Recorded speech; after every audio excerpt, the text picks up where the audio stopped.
par l'actif sous-jacent. Les actifs acquis ou devant être acquis, ça on l'a fait pour les obligations qui peuvent être émises par les fonds de titrisation, mais également pour les soukouk, et d'abord pour les soukouk, dans le cadre de la flexibilité de structuration, donc pour avoir des structures de vente et ou de location avec option de rachat, c'est l'indisback dans les cadres des soukouk al-ijara, ou des structures basées sur des actifs en construction ou futur, comme les soukouk salam et istisna. Donc voilà, donc on a regardé un peu toutes les typologies de soukouk qui peuvent exister, on a d'ailleurs 14, c'est les plus répandus. Et donc on a essayé de donner une définition qui pourrait avoir du sens et qui pourrait avoir un fondement juridique pour pouvoir faire ce type de structure au Maroc. Le droit applicable, comme j'ai dit, donc marocain ou tout droit étranger. Et pour le cas de placement, on y reviendra dans un moment.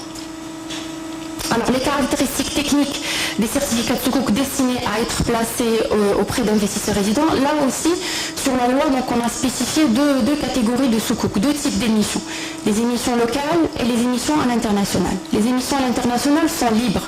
Ça veut dire quoi? Ça veut dire qu'on peut émettre des soukouk à l'international, mais sous réserve, si on touche des investisseurs internationaux, ben, il faut aller chercher les scholars qui sont reconnus par ces investisseurs internationaux. Donc on n'est pas obligé de demander l'avis ou la conformité sharia par le sharia board local, marocain, parce qu'on s'adresse à des investisseurs internationaux qui, eux, reconnaissent des scholars bien donnés, etc.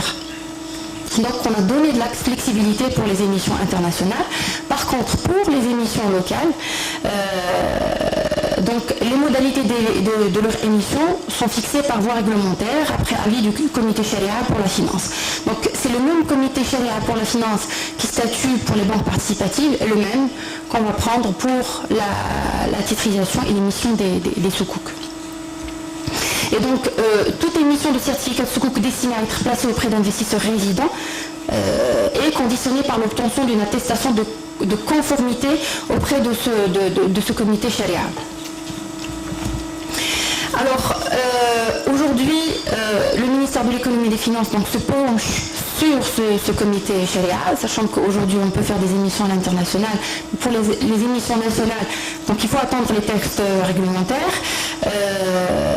Donc il se penche sur la composition de ce comité, mais également sur cette attestation. Donc comment ça va se faire localement. Donc tout ça, c'est des chantiers ouverts aujourd'hui.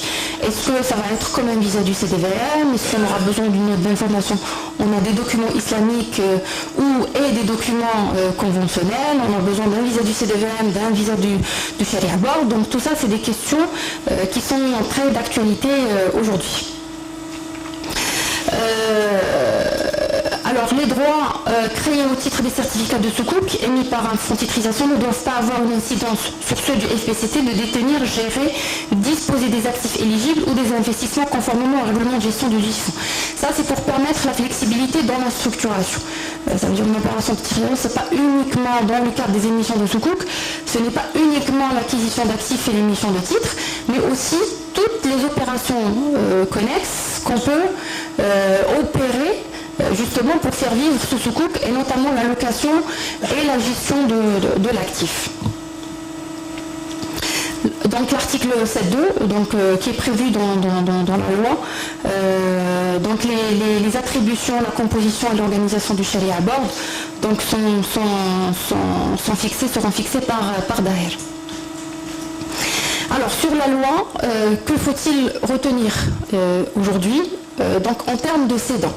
Tout à l'heure, M. Alami a posé la question qui peut émettre les soukouk. Alors en général pour la titrisation et en particulier pour les soukouk, tout le monde aujourd'hui au Maroc peut émettre des certificats de soukouk localement ou à l'international. Aujourd'hui, on n'exclut personne.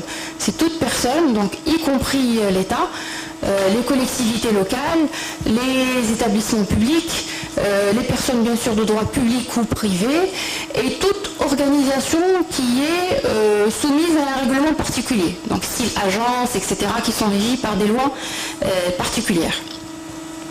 L'objet des fonds de titrisation, c'est l'acquisition définitive ou temporaire des actifs. Et là aussi, tout ce qui est exploitation des actifs, location, vente et les conclusions de tout contrat, y compris des contrats de couverture et de toute autre opération nécessaire, et ça va nous aider beaucoup dans la structuration de Sukuk, font partie intégrale de l'émission de Sukuk et de l'opération de titrisation. L'octroi de prêt, bien sûr, la garantie du risque assurantiel, on l'a vu tout à l'heure, c'est sous le contrôle de la Banque centrale. Les actifs éligibles, alors on a gardé la notion de créances, même si les créances, on ne veut pas les utiliser pour émettre les Sukuk. Mais le deuxième pavé, qui sont les biens corporels ou incorporels immobiliers mobiliers, donc là, ça pourrait être des actifs tout à fait éligibles pour des émissions de Sukuk localement ou à l'international. Et bien sûr, les titres de créance et les titres de capital. Les titres émis, donc la nouveauté, bien sûr, un fonds de titrisation peut émettre des actions, il peut émettre des obligations, il peut émettre des parts. Et la nouveauté aujourd'hui, c'est que le fonds de titrisation peut émettre des certificats de Sukuk, donc libellés en dirham ou en devise, régis par le droit marocain ou étranger. Alors la forme juridique, elle est très importante des fonds de titrisation qui peuvent émettre toute catégorie de titres, y compris le Sukuk. Avant, c'était des copropriétés, donc qui ne sont pas dotés de la personnalité morale. Donc ça posait un problème parce que un investisseur international était pénalisé en investissant dans des véhicules marocains parce qu'il ne pouvait pas bénéficier des conventions de non-double imposition qui sont signées entre le Maroc et plusieurs pays dans le monde. Donc aujourd'hui, la loi sur la titrisation, elle permet de créer des fonds sous forme de copropriété, mais qui sont dotés de la personnalité morale. Ça veut dire qu'on peut faire jouer les conventions de non-double imposition, donc ça devient des véhicules intéressants pour les investisseurs internationaux, notamment dans les émissions de Sukuk d'une grande taille. Donc quand on veut mobiliser de la liquidité, que ce soit pour l'État, pour les financements de projets ou pour les financements de développement, tout court des entreprises, ça c'est très important.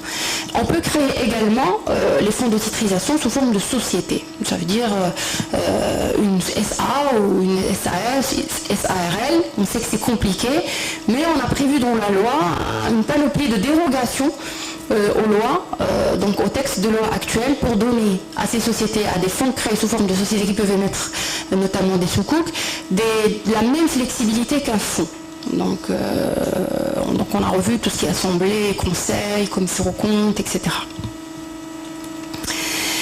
Alors, il fallait travailler sur le cadre légal, donc pour introduire la possibilité d'émission de Sukuk et la titrisation d'actifs d'une manière générale, mais il fallait également travailler sur l'aspect fiscal, parce que dès qu'on parle de transfert d'actifs, surtout quand il s'agit de Sukuk, donc on pense tout le temps et automatiquement à la fiscalité.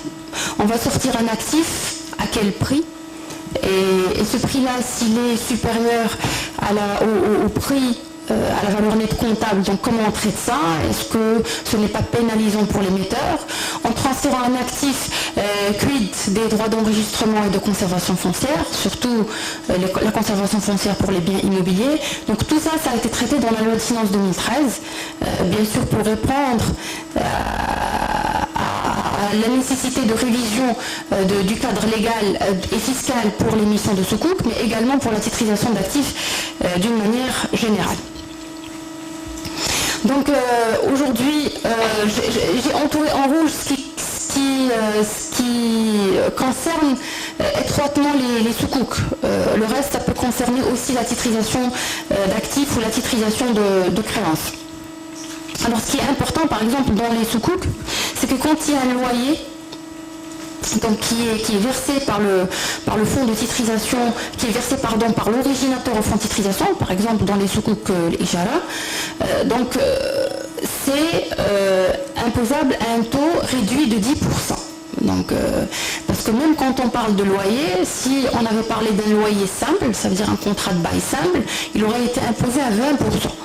Donc ce qui rendait le financement inintéressant d'un point de vue fiscal. Mais on a considéré les Sukuk et le transfert d'actifs pour l'émission de Sukuk comme étant une opération de financement et non pas une opération de cession d'actifs. C'est-à-dire quand on transfère un actif de l'originateur vers le fonds, pour la Direction générale des impôts au Maroc, c'est une opération de financement et non pas une opération de cession. Donc le loyer qui peut être généré par cette opération, donc il est imposable à un taux de 10% comme les intérêts bancaires. Par contre, on a assimilé la rémunération des soukouks à des produits soumis à la retenue à la source. Donc comme les titres, donc pour ne pas créer une différence entre les différents mécanismes de financement.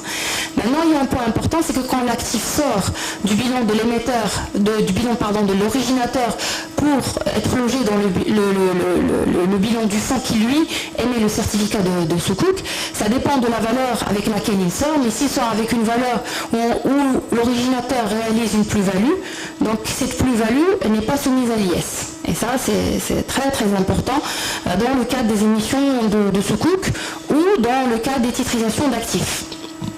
Les droits d'enregistrement et de conservation foncière sont tout aussi importants. Donc c'est l'exonération à l'aller comme au retour. Donc quand on prend un actif, on l'isole dans un fonds qui lui émet des soukouks ou des titres ou des obligations ou des actions au départ, tout simplement.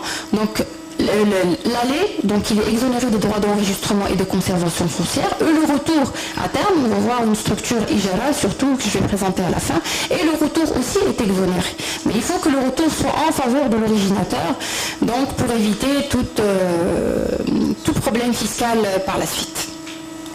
Donc le Maroc, il a fait beaucoup d'efforts, on va dire, et il a aujourd'hui, à travers la loi de finances 2013, on a les bases nécessaires suffisante pour faire des titrisations d'actifs d'une manière globale et les émissions de soukouk d'une manière particulière. Alors les certificats de soukouk, donc comment on peut les déployer dans le cas marocain. Donc on a pris 3 cas, donc le financement de projets, les institutions financières et l'État. Donc je vais passer directement, parce qu'on n'a pas beaucoup de temps, alors aux émissions souveraines. Aujourd'hui le Maroc il a des besoins, pour ses besoins de financement, donc il s'adresse à un marché local, il s'adresse à un marché international d'une manière conventionnelle. Donc aujourd'hui comment le Maroc pourrait adresser le sujet des soukouks et comment il peut lever des fonds sur la base des émissions de soukouk à l'international, sachant que une bonne partie, pratiquement plus de 60% des émissions de soukouk à l'international, tout à l'heure on a parlé de 140 milliards d'émissions, aujourd'hui l'encours il dépasse les 240 milliards de dollars, et sur cet encours-là et sur ces émissions-là, plus de 60% donc sont faits par des souverains. Ça veut dire par des États. En fait, les États sont les premiers à recourir à des émissions de soukouk. En quelle devise? Maintenant, la devise la plus prisée par les investisseurs, c'est le dollar. Quant aux maturités, elles dépendent un peu des besoins, mais la maturité la plus prépondérante, c'est de 0 à 5 ans, comme on peut retrouver des soukouks à 10 ans ou même des soukouks à 20 ans. Alors, comment on pourrait dérouler soukouk IJARA? Pas pour le Maroc, ça pourrait être un soukouk IJARA pour n'importe quel corporate, donc qui a un besoin en financement et qui a un